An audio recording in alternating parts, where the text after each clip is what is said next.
Hey guys, just a quick note before you watch this video. Realize the audio may be not quite as good as it could be. I've got a external mic coming. It didn't arrive in time to be able to do this video and still get it out for tomorrow morning. And so I apologize for that, but it should be here in the next day or two. And so videos from now on will all have much better audio quality that you've come accustomed to. So just hang in there for this one, and it'll get better.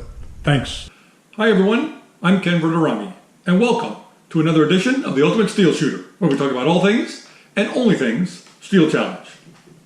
All right, you guys, for those of you that have been following me for the last couple of years with my podcast, really appreciate that, and I'm thrilled that you are also moving over to join my YouTube channel. This is, of course, the very first episode of my new YouTube channel. So a bunch of housekeeping things I want to talk about for this first video, then we'll talk about some technique things, and then we'll move on with the rest of the year, hopefully, where we do a lot of the same kind of things I've been doing in the past, which is mostly talking about technique.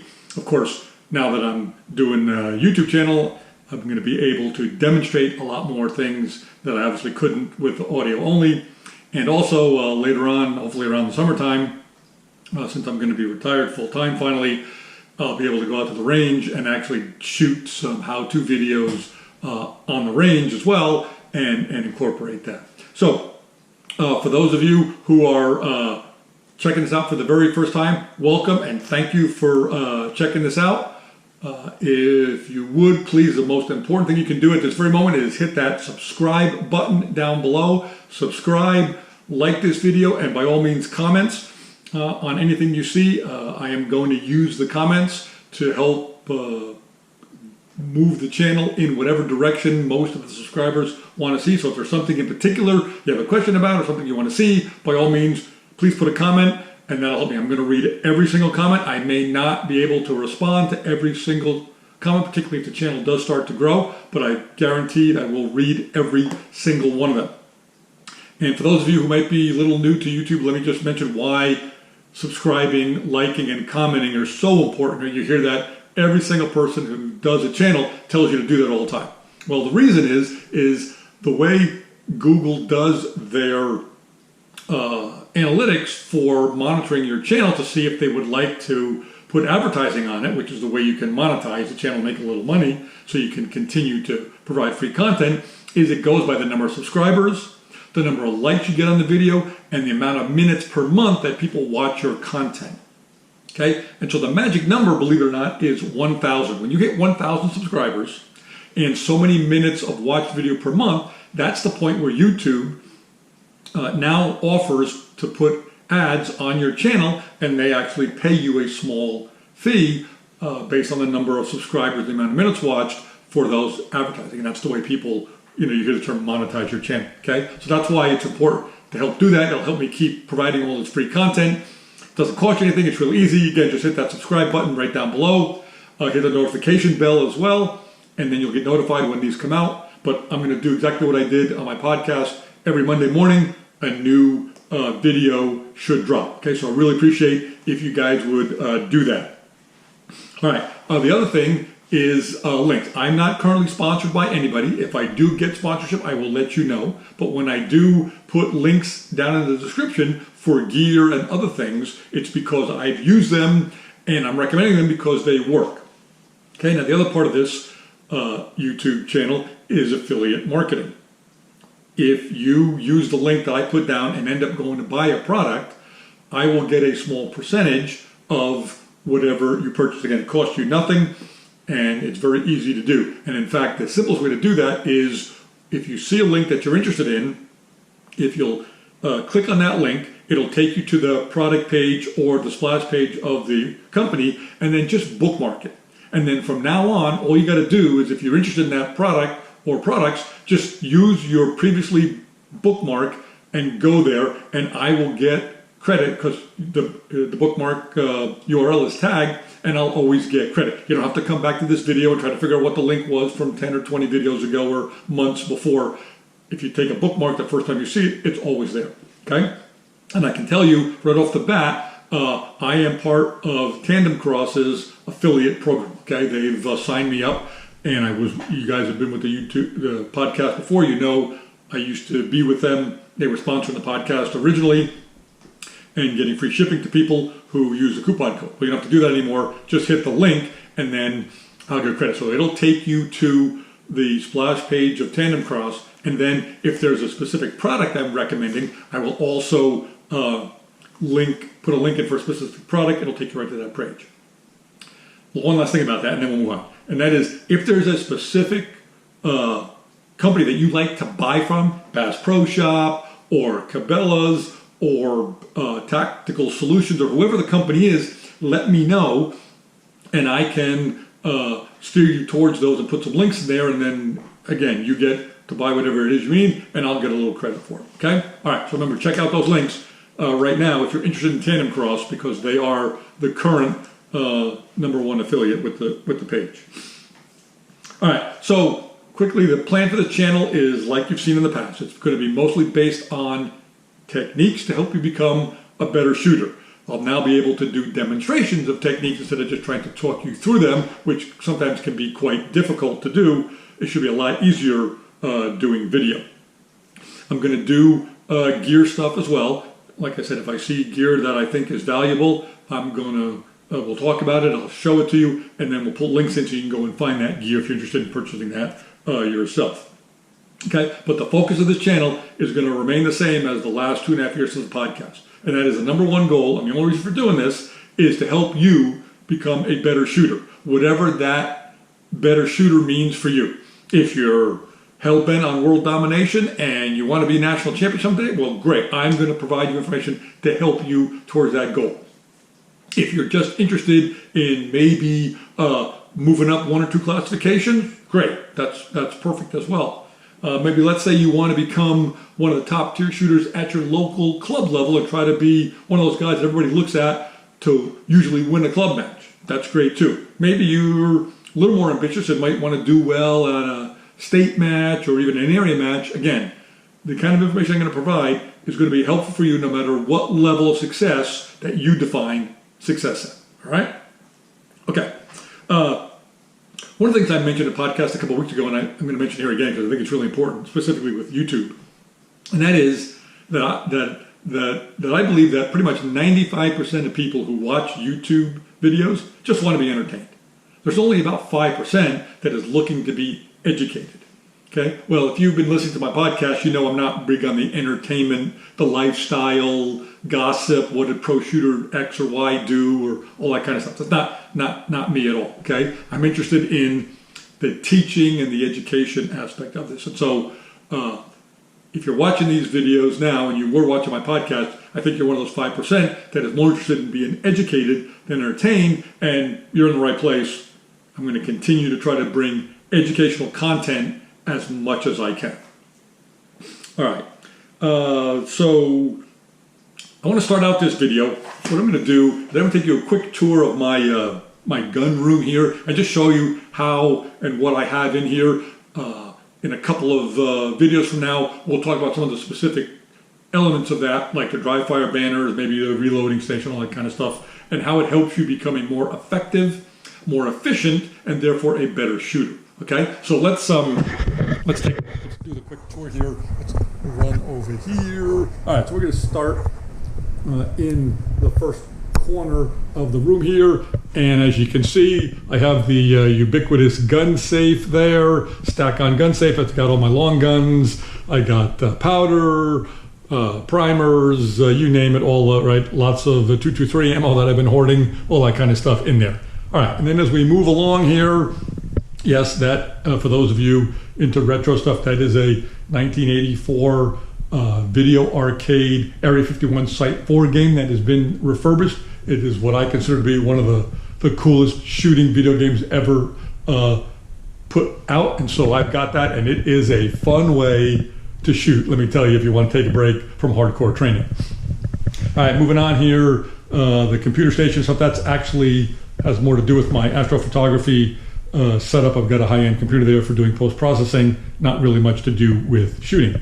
But getting over here, this is my main station where I do all my maintenance for the guns, and yes, I do some gunsmithing as such as it is, not very much there, but a little bit. So I've got all my supplies laid out, and I can work on my guns. You'll see off in the right-hand corner up there, there's a couple of boards with a lot of numbers and the stages and stuff. We'll talk about why and how to use that in an upcoming video.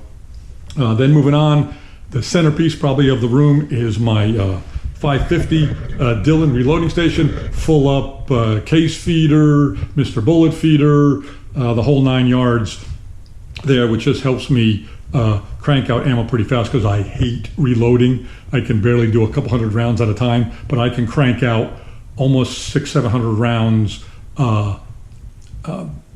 in an hour easily without going really too hard. So it's kind of nice. All right, moving along here. That's a, what is that? That is a Prussia i3 Mark III's 3D printer. That actually, I bought that for building a Dalek.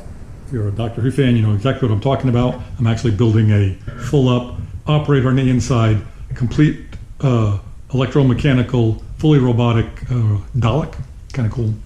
If those kind of things interest you, hit me up in the comments and I'll be happy to talk to you more about that. All right, so there you can see one of my banners up on the wall. That, of course, is not an actual stage. That is one of my training banners. It simulates 5 10-inch plates at 18 yards. And so I use that for some transition training. And then moving across here on the other wall, you see one of my actual stage banners. That, of course, is 5 to go. And we'll talk about again how we use that. All right, so that was a quick and dirty tour of my training room. And so now let's get back into just talking about where we go and from here.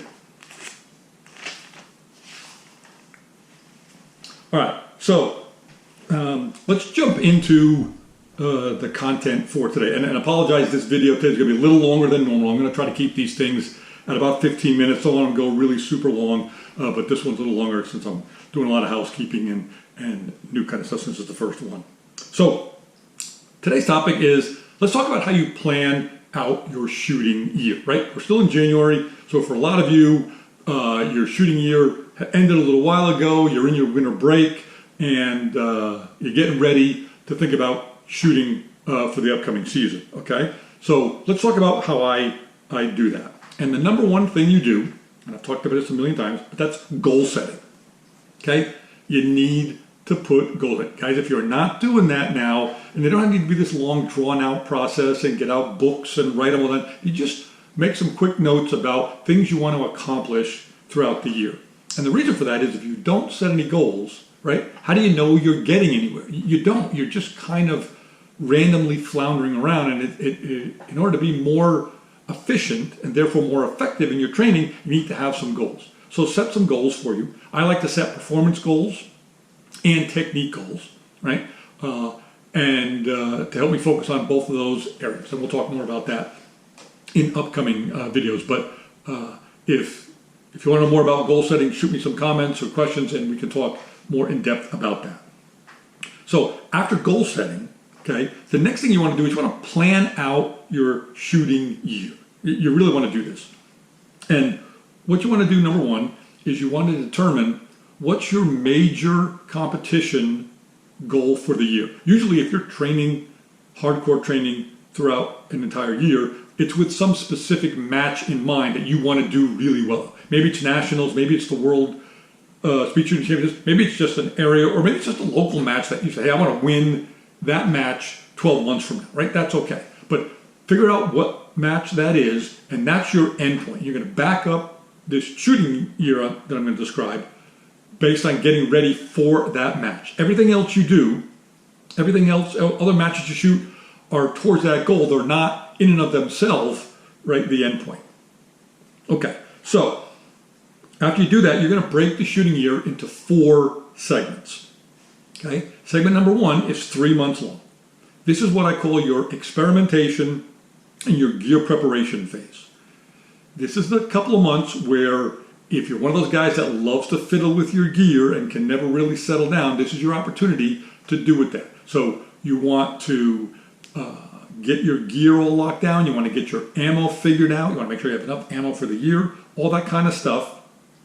If you want to experiment on the gear side with something new, maybe it's a brand new gun, maybe it's a new trigger, maybe it's just new magazines, a compensator, or taking it off, or whatever it is, these are the first 3 months is when you're allowed to experiment with gear, and you're allowed to, and you must get all that gear stuff figured out, okay?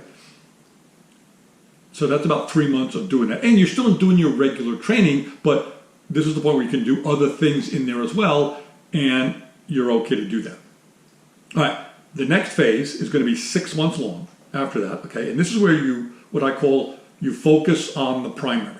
And what that means is, this is your hardcore training portion, okay? You're not focused on anything else except really hardcore training, working on whatever techniques, whatever skills you are trying to get better at, and mapping all that out and going through that day after day, week after week, right? Dry fire program, live fire program, all that stuff. You methodically start working through that. You do some review of things. If you're figuring things out, you keep going. If you need to stop and backtrack, try new technique, this is where you're doing all that, but you're 100% focused on simply nothing more than hardcore training. All right, then now you're roughly 3 months away from your whatever major competition you set.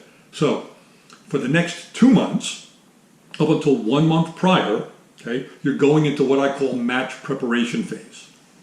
And this is very different. You're going to make a major shift in how you think about and execute training at this point than what you're doing before. Okay? During these next 2 months, while you're now shifting the focus from learning new skills to learning to shoot a match comfortably, you want to spend this 2 months to get all your logistics for the match figured out, right? Are you traveling? Are you driving? Do you have to fly? Ammo, if you're going to fly, are you going to be able to pack enough ammo with you? Do you have to ship ammo to the match, right? If you're flying to the match with your guns, have you ever done that before? What the airline rules are, right? You got to figure all that stuff out. It's not terribly difficult, and there's lots of videos from guys on how to do that who travel a lot with their firearms. But particularly if this is your first year you're doing that, you want to sit down and figure all that stuff out now before you get into crunch time and it starts affecting your ability to get ready for the match. So do all that logistics planning, get your hotels lined up, all that kind of stuff, right? And get ready to go. And if you need you got some specific questions about that, hit me up in the comments. I've done a lot of traveling to matches, including traveling with firearms. So I can talk you through if you got some specific questions about that. Okay, now, also during that 2 months, excuse me, you are switching from trying to get better at a technique to going into match mode and start shooting training like you will in a match. So you're going to do a lot more shooting stages now as opposed to individual drills. If you were doing techniques where you were using different size plates at different distances to help you focus on transitions or accuracy or things like that, right? You remember I talked about in the past, sometimes on a difficult particular plate on a stage, you might want to replace it with a smaller plate to get you to focus on it. But now you want to stop all that, set the stages up exactly like they will be in a match, and shoot them just like you will in a match. Your mental management program is critical at this point. You want to make sure you're practicing that every single time you dry fire and every single time you live fire. Go through every single step like you will in a match. Right? If you get to a match and you're using that program for the first time, you're going to struggle. Okay? So you want to go through all that and make sure that that is nailed down.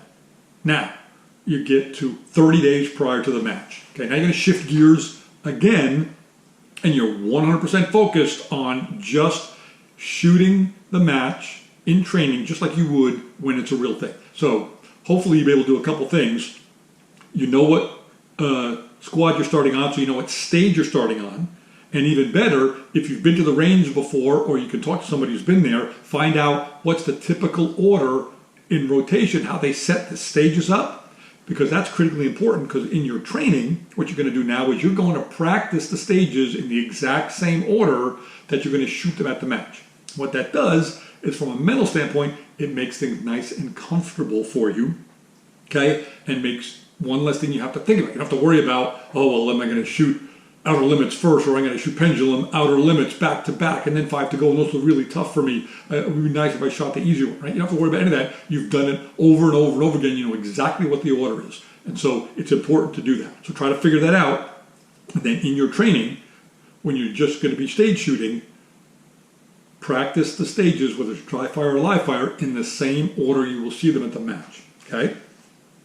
Now, while you're practicing the stages, and again, you're only going to do stage shooting, no other drills, do the stage just like you will from beginning to end, right? Talk yourself in the mind, just like you will, practice being the RO, and you're sitting on the stage and you hear your name, Ken V's our next shooter, right? You hear that, you say that to yourself out loud, get up, get your stuff, right? Every single bit you want to rehearse to make yourself more relaxed and more comfortable when you get to the match. Repetition breeds relaxation and lowers your pressure, so it's really important to do that, okay? And you want to continue to do that during that month. Now, when you get to either 2 weeks before the match, so 2 weeks into this 1 month, or 1 week prior to the match, I would recommend, if you've never done this before, do it 2 weeks out. Once you get a little comfortable with it, you may be able to go 1 week out. But certainly, at least 1 week out, if not 2, you want to basically ignore your timer except for the start signal, okay? Before that, if you want to use it to to look at times, that's fine, but I would recommend you try not to look at your times at all in this last month. You want to get in that, you want to get your subconscious used to just shooting, not thinking about results, right? We've talked about this a million times on the mental side.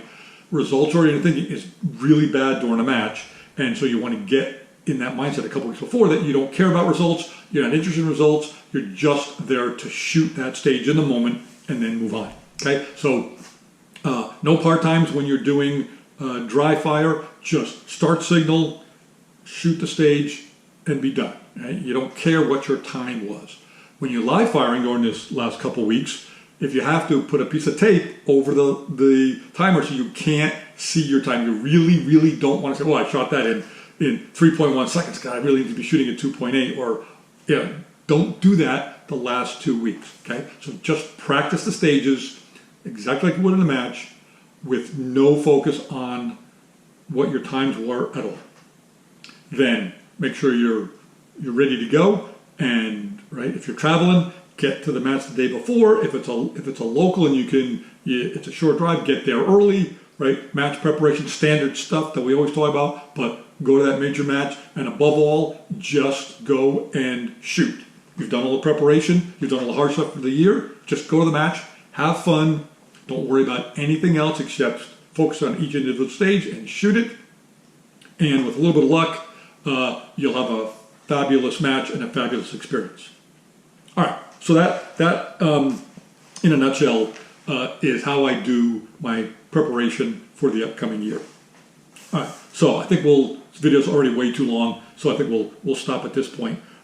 Remember, if you're interested in my dry fire training system, you're interested in the banners here, like the one behind me, go to our website, steelshootbanners.com. I'll put a link in the description. Don't worry about it. You have to write it down, and then you can check out. We have all our Steel Talents banners there, all our 45 different USPSA banners, drills, and classifier stages, and then we have the 3 official GSSF competition stages if you're a Glock shooter as well. So check all those out, as well as all the links to Tandem Cross and the ones I'll put all down in the description for you. All right?